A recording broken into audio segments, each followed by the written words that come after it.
Every club. Every day.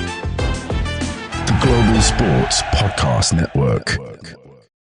Hello and welcome to the Daily Palace podcast. I am your host today, Dan Tanner. Today is going to be a bit of a short one as it's basically I'm all by myself today. Fresh after the evening with the Brighton lads on the Daily Brighton podcast. So if you're not a die-hard Palace Palace fan like I am, you might want to go and check those guys out. They were all right. They were a good laugh last night. So today we're going to go back to talking about Palace. A bit of good news when it comes to some returning players from injury. And we're going to also talk a little bit about some players hitting some appearance milestones this weekend and over the last week or so.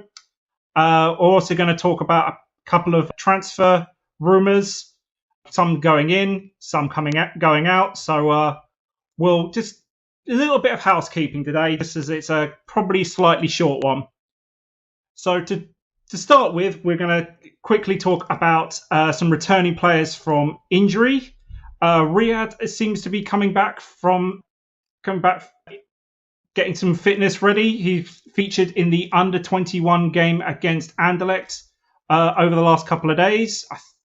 I think he got about 45 minutes game time, which is not bad, especially as he's coming back from 3-month out injury. I didn't realise it was 3 months because it was literally at the beginning of the season. Oh my God, it's gone so quickly. Also on the good news from injury returns are Wharton might be back for the Brighton game this weekend, probably on a fairly limited run, mainly as he's been out since the end of October, beginning of November. So he's probably, if he gets anything, I would expect 10, maybe 15 minutes at most. But it's good to actually see some of these guys coming back, especially Wharton. We've missed that kind of creativity in midfield that he kind of brings, and it's just sort of maybe gets Hughes to have a little bit of a teammate in there, a little bit of support, and we got a bit more of the young blood coming back into the squad, which is always nice. We want as many players as we can that are available. Speaking of Hughes, the new Iniesta, as he's been dubbed on social media, if he plays on the weekend, which I'm pretty sure he will be, it will be his 100th appearance for Palace, which I don't believe he's actually been there that long. That's really surprising. That's just, it's always nice to get that round 100 sort of appearances under your belt. It shows you've had longevity, you've put in your shifts, and the club respects you and puts you put in your time and your allotted expectations. So that's always good to hear. Also, speaking of 100 appearances, against Man City, which is what kind of went under the radar a little bit, that Dean Henderson made his 100th appearance in the Premiership. And 37 of those are for Palace, keeping, I think from what I can tell from the stats sheet, about 30 clean sheets, which for a goalie, that's a pretty good return on investment, actually. So that's like one in three. He's keeping a clean sheet, that's almost like a striker. You want that as your centre forward scoring one in every three. So it's good to see, because I've really started to get to kind of respect Dean Henderson over since sort of the beginning of the season. He's put in some absolutely insane saves and has kept us in a few games where probably previous Palace goalies might not have done so. Especially that save against Haaland on the weekend, which basically went straight into his face. You watch that over and over again, and it looks like it hurt. It hurts me, and I'm not even doing it. So you've got also the saves against Villa a couple of weeks ago. So he keeps up this form, and I think Pickford could be really looking over his shoulder for the number one England spot. And that's more or less the quick roundup when it comes to housekeeping at Palace this week. So we're going to take a quick ad break, and then we're going to talk a little bit about the transfer rumours, the nobody is safe at Palace, which is kind of annoying, but it's the business. So we're going to take a little quick break to thank our provider here, and then we'll get back into it. Here at the Global Sports Podcast Network, we spent a lot of time selecting our delivery platform. Zencaster came out the clear winner. With 4K video recording from your phone and AI editing that automatically removes all those ums and ahs, it's super easy to start a podcast that sounds great and is delivered efficiently. If you're ready to tell your story, click on the link below in the description to learn more about Zencaster. And we're back talking about Crystal Palace, and we're going to talk a little bit about some of the transfer rumours that are going out, because it's always going out when it comes to Palace. We're never the ones that are getting things in, are we? Well, actually, I'm saying that now. We're going to be talking about that in probably a few minutes' time. But the ones going out look like Tyreek Mitchell looks like it to be a target for Man United towards the end of the season, as he is a free agent.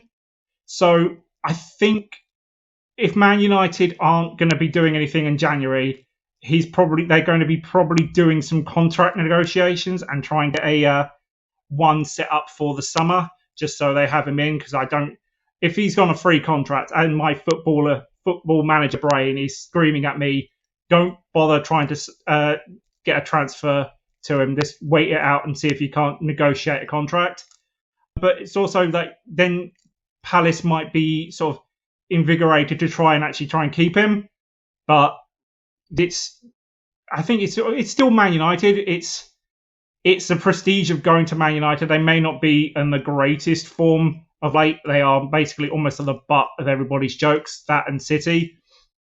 But even if it's for Tyreek to sort of probably improve his sort of career, it's not a bad shout.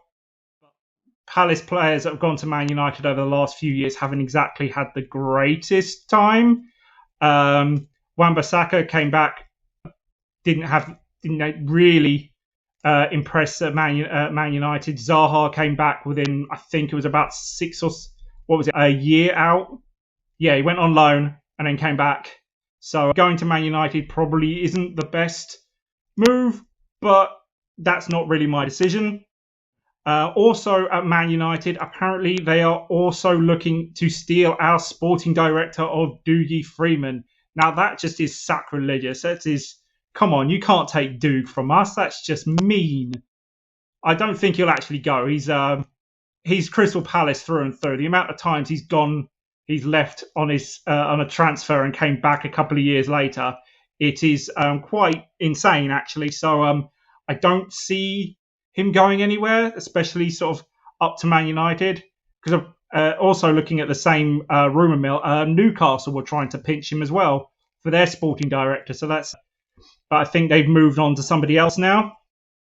But yeah, it's just like nobody's safe. Man United are willing to pick up anybody at this point, aren't they?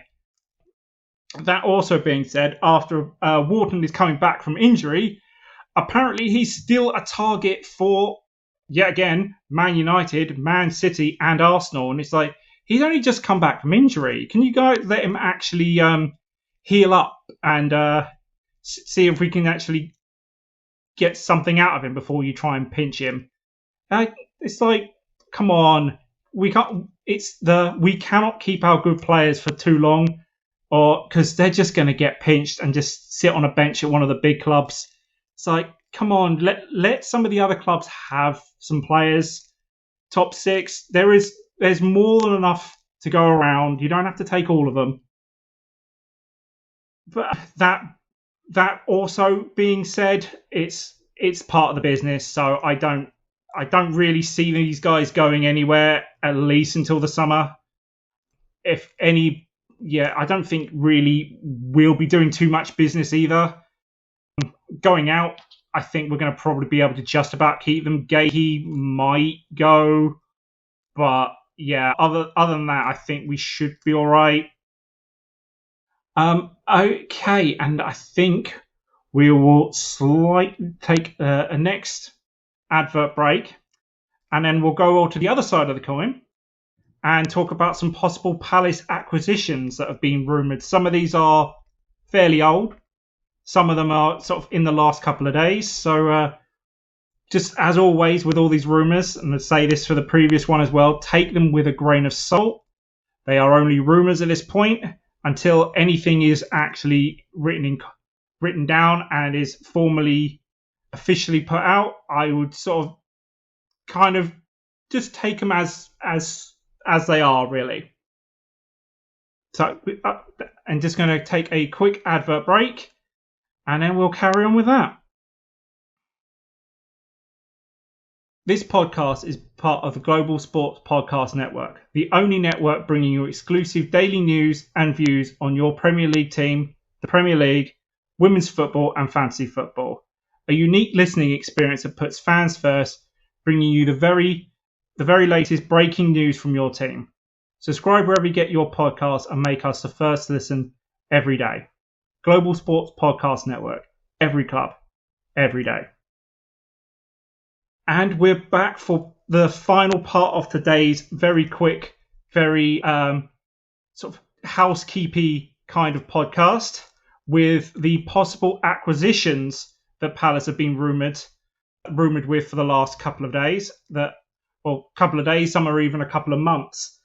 Firstly, we have been linked with Millwall's Roman Essie, who, from what I can see from the highlights on YouTube that aren't hyper edited and you know the ones I mean, that he's very much of the Alessi mould, the kind of the player that Palace like to get a lot, the tricky wingers, the Elises, the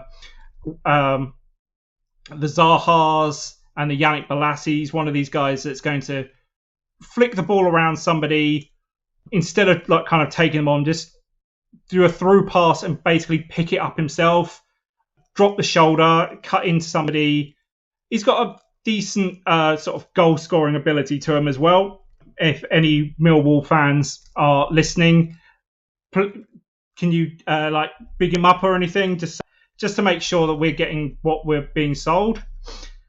Another one that we are being linked with at the moment is Enzo Miliot from Stuttgart, which from what is being reported on him is very much of the number 8 style, so a very box-to-box central midfielder, which from what I've been saying pretty much from the beginning of the season is something that a player that we have desperately needed for quite a while, a central midfielder that can pick the ball up and kind of run with it and not just be the muscle in midfield, very much a playmaker. So I'm all for it. He's a decent enough player. I think he's sort of somewhat featured international level. I think probably at the very least under 21 level. So that's always a nice one. We're also linked with James McAtee from Man City. So a sort of a young prospect coming out of the City Academy, or at the very least their system. Which, they've got a relatively decent track record. Most of them don't make the squad at Man City because they have a very big one. But if you go through some of their recent graduates of Phil Foden and Cole Palmer, it can't really hurt to try and get somebody out of that Man City group. So, as always, I'm all for any kind of reinforcements. And lastly, we have been linked with Australian teenager Ryan Brownlee from Brisbane Roar. I tried to find any kind of YouTube videos of him. It's so sparse. So I'm not totally sure on what kind of player he actually is. The only thing I think we have with him being that he's under 18. I think he's 17 might be 18 by February. So, and from what I remember, some of these transfer rules that players under the age of 18 can't leave their home continent until they become 18. So this may be a one for the future. He might turn up some point in the summer and will be put into the under 21 team just to sort of acclimatise to British football. So, and it's an Australian player. These ones are always they're always interesting. These sort of ones from the lesser known, lesser used sort of nations. So yeah, again, all for it. Let's see what you can do. And with that, I think we can probably wrap it up there. So this has been a very quick, very just a little bit housekeeping, just to make sure we're ticking over with all the Palace news. So if you've liked this podcast and if you continue listening to me rambling on for the last 10-15 minutes and you enjoyed it, please give us a 5-star. It helps us get recognised and it helps us sort of get seen, and then we get to be heard by more people and more people. So with that, I will bid you adieu and we'll see you next time. Every club, every day. The Global Sports Podcast Network.